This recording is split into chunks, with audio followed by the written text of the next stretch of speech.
Hi, I'm Karen Bellamer. I'm a Canadian sexual assault lawyer, and I'm in the stream. Hi, I'm Femi Okay. And I'm Malika Bilal. Today, part 2 of our discussion on sexual abuse involving humanitarian workers. How are aid organisations, including the United Nations, addressing the problem? We asked them.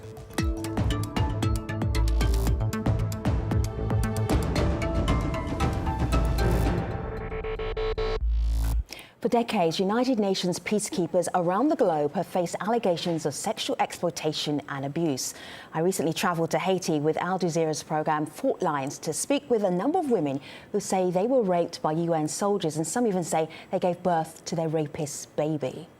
In February, the UN announced that the number of reported cases worldwide has risen since 2015. The UN attributes this to its efforts to encourage victims to come forward. Now, while this is seen as a step in the right direction, why is the abuse still happening? Victim advocates say impunity is partly to blame. This is bureaucracy, but it's a bureaucracy with impunity. So it's basically the United Nations has the privilege of the United Nations has the ability to operate behind closed doors with very little scrutiny.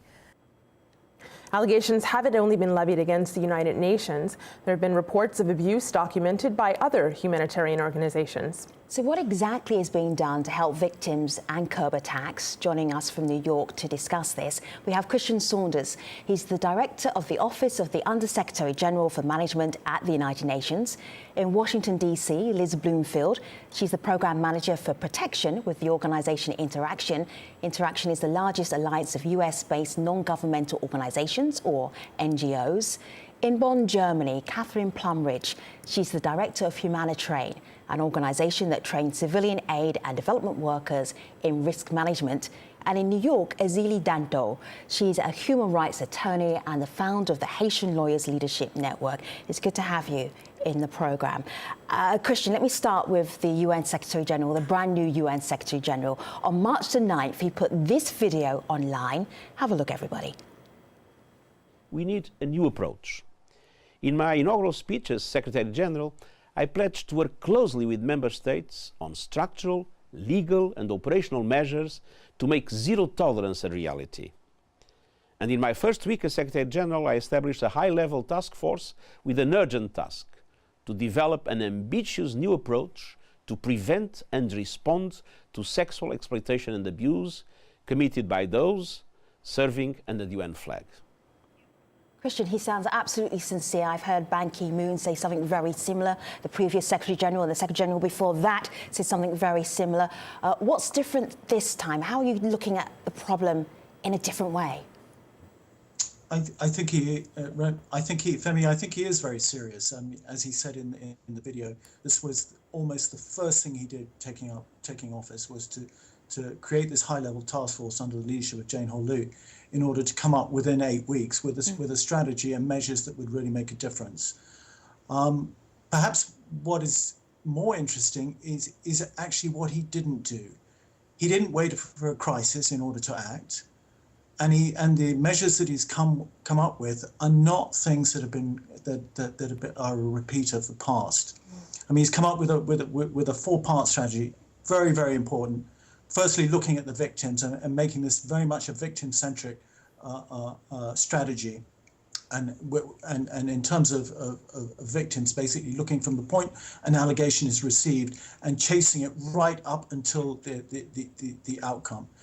He's going to appoint a very senior expert in humanitarian law in order to drive that office, and he's going to have victims' rights advocates in all the major peacekeeping operations. Second thing that he stressed was there is no longer going to be impunity, and he is going to work very, very hard in partnership with member states to ensure that perpetrators of serious abuses and allegations are treated and taken to task and held criminally responsible. Third thing, he's going to introduce much more transparency. He's going to throw open the doors of the UN to civil society, to experts who can help us to look at the issue and say, well, listen, this is how you can better address this issue. This is how you can tackle it. And then lastly, I think, and as most eloquently put by Jane Hall-Lute, this is an issue that is not unique to the UN. It's not unique to the humanitarian sector. It's something that where there is a danger for women all over the world. And we hope that we can use what we learn in the UN in order to address this issue in a wider context. Christian, I'm just going to explain, Christian, that Jane Hall-Lute is a special coordinator overseeing the United Nations response to sexual exploitation and abuse. The one thing that you said, many things stood out for me, but the end to impunity. So if we see any cases, like the cases that Fault Lines discovered in Haiti or any of the others around the world, and UN personnel are involved, they could be criminally liable? Indeed. Right. Is that breaking news, Christian? That's going a step further than anything I've heard before. Well, I think it is. I mean, part of the responsibility of the victims' rights advocate is to ensure that the process is taken right through until outcome, and that people are not allowed to get away with such crimes with impunity. The other thing that the Secretary General said during one encounter was that he will pick up the phone to heads of state if necessary in order to chase these issues. You know, one of the things you mentioned, Christian, at the beginning of that was that you're looking forward to a victim-centered approach.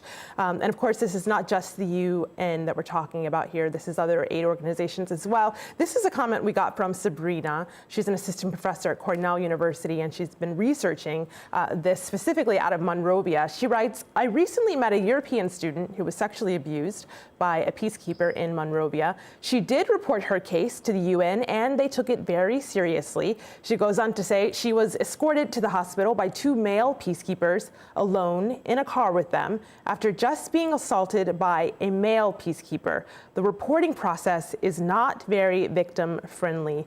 Liz, when you read this story that Sabrina shared here, how do you go about training aid workers to make sure that they have a victim-centered approach? Sure. The community-based complaints mechanisms, which is a process that's been developed over the last few years based on pilots that were carried out in Ethiopia and the Democratic Republic of Congo. The pilot projects have really looked into what works in different contexts and how to ensure a very gender-specific and culturally sensitive approach in each of those contexts. And so I think it's important that these tools are really considering what needs to be considered in that context. So if I can give you an example of where a community-based complaints mechanisms work particularly well, where the local communities were very closely involved in developing those systems and processes so that they came up with elements that they were comfortable with, and they drew on the networks that are already in place, the community leadership, and the environments where they were already comfortable meeting and talking about issues, and then use that as an environment to build relationships over the long term and build trust in a way that ensured they were comfortable and able to raise concerns, make complaints, and had trust in the system. But that's something that needs to be invested over a long period of time. It's not something that can happen overnight, and it really needs to be sensitive to the specific environment in which you're operating. Yeah, let me give you a specific... Could I ask, Catherine, go ahead. Were there any convictions that came about as a result of the complaints that were made? To your knowledge? To my knowledge, I'm not. This is still the process itself. The community-based complaints mechanism process is in the process of being rolled out and implemented right now. So it's still relatively early days. The pilots have been completed, and now this is being implemented more widely. At this stage, to my knowledge, there aren't any specific cases, but I think what we've got now is a much more structured mechanism where we're working in an interagency way. So we don't have individual organizations looking only at themselves, but we're holding each other accountable. You know, these kind of these kind of offences undermine the integrity of humanitarian work. It inflicts significant harm on people when they're at their most vulnerable. And I think we have to think about the ways we can work in an interagency way to really... All right, so guess, I'm hearing about processes in the interagency way and communications and community, and it's development speak. I'm hearing that, and I understand because you're all coming from the development world. Let me give you a specific example, then tell me how you would treat this specific example. This is Anise. Anise lives in Haiti. This is what happened to her. Have a look. Pade, remplace maintenant na machine comme ça il me baisser, ça arrive fait. Moi c'est me qu'il était quand même tout même. Bon pas que passer d'avoir aller à source moi. Voilà ça me déprise pas aucun mouvement, je suis pas d'arriver tout même. Christian, new policy, new SG. What might happen differently?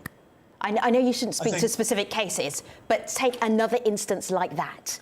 What would happen? I think it's difficult to, as you said, to address specific cases. I think in under the new policy, what would happen was the first thing is you need to, through community outreach programs, yes, you need to gain the trust of the local population so that when something like this happens, they will come to you. Then I think the thing to do is to secure as much evidence as quickly as possible through standard reporting and things like that, to make sure we get all the information we can to ensure that there is a successful outcome should this go through the criminal systems. So I think there is a commitment within the organization. You often hear of tone at the top. I think it very much is tone at the top in this case. The Secretary General is committed. His senior managers and senior leaders are under no illusions as to what is required of them. And I think we're putting in place the processes to be more successful, not only in preventing these horrific incidents, but also on the occasion where they might occur, to dealing with them and ensuring that those who perpetrate these are held to account. And Christian, I'd just like to pick up on a point you made there, because I think we have made really good progress in terms of establishing the policies. We talked about mechanisms a moment ago. A lot of progress has been made in recent years in those areas. And what we really need to be focusing all our efforts on collectively now is transforming that into practice.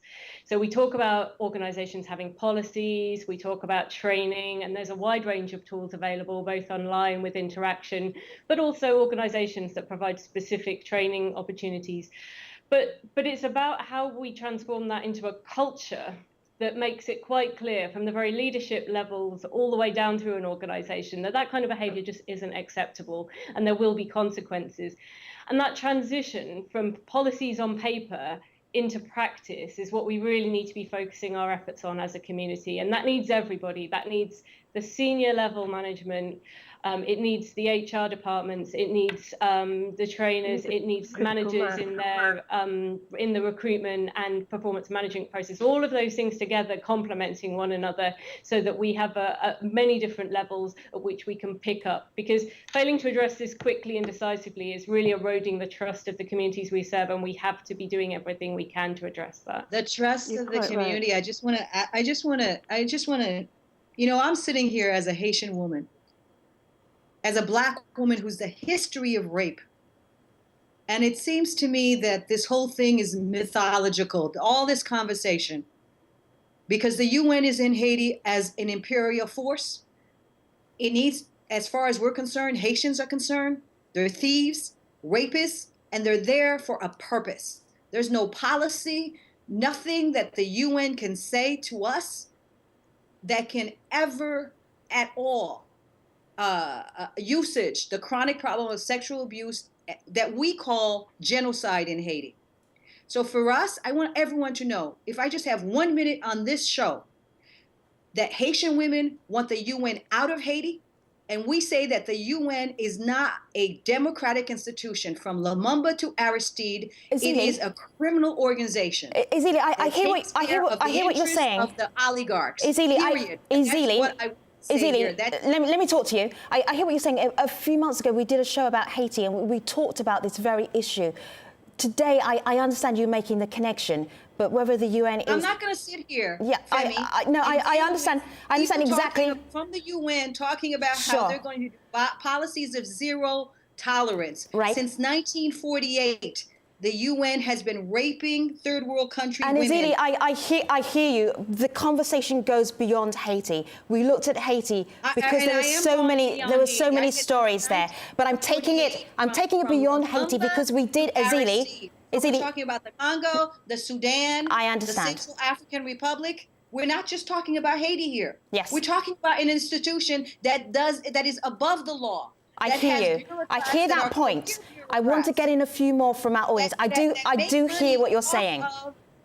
Exploitation. I hear you, and I hear that point, and it's an important point to be in this conversation. Malika, where do you want to take us next? Well, someone who's watching us live on Periscope, this is Ibrahim. He says there's lots of talk, there's no action, not even a sense of care nor urgency, though, of course, from Èzili, you just heard a sense of urgency in her own voice. But I want to shift this a little bit because there's someone who wants to bring in another perspective. This is Bernice on Twitter.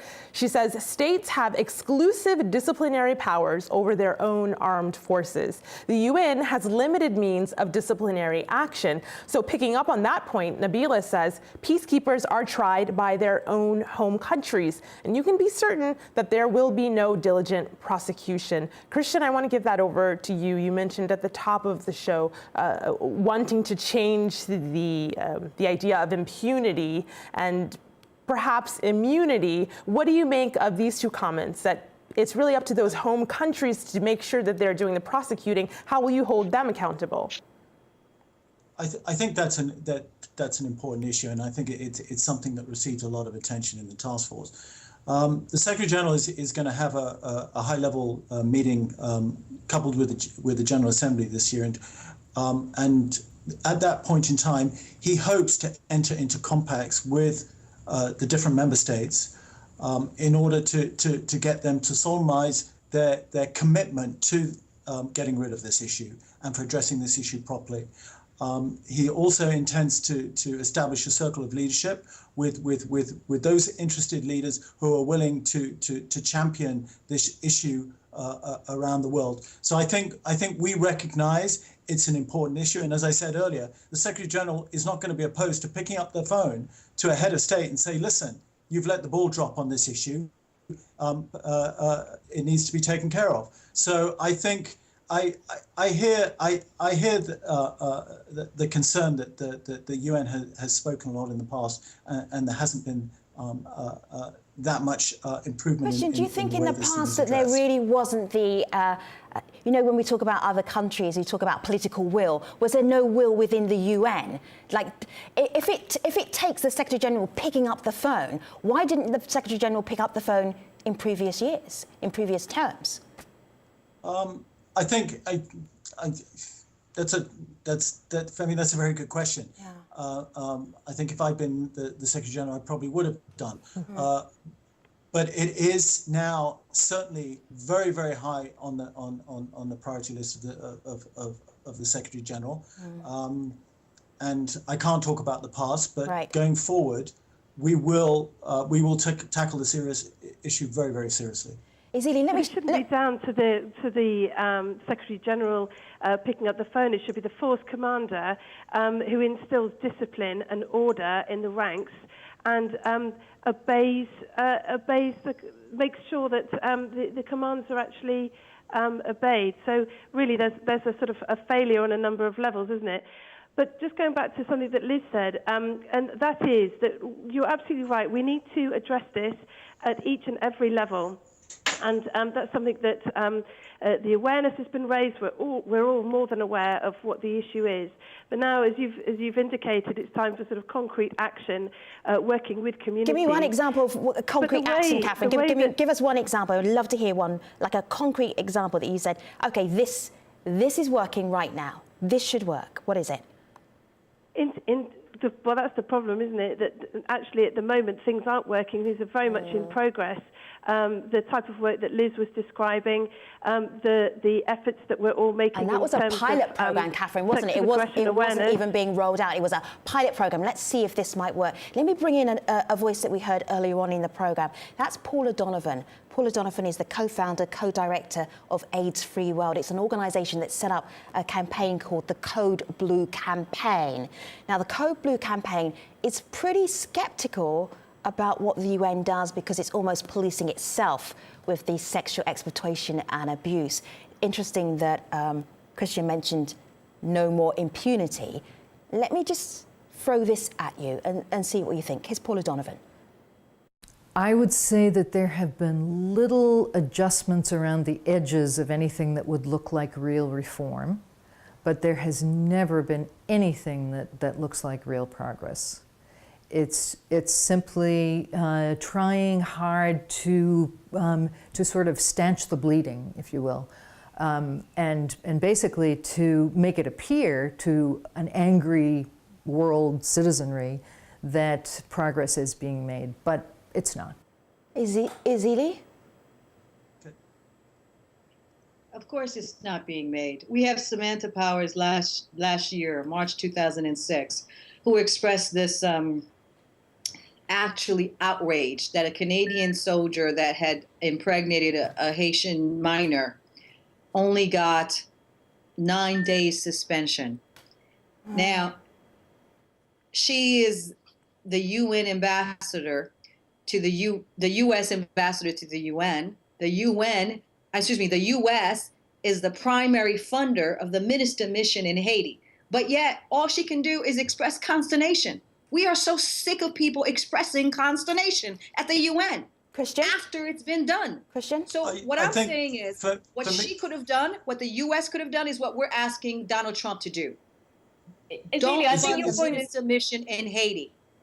Use your economic power to pressure the UN to actually use, to be by the law, to be the arbiter of the law that's supposed to be. Christian?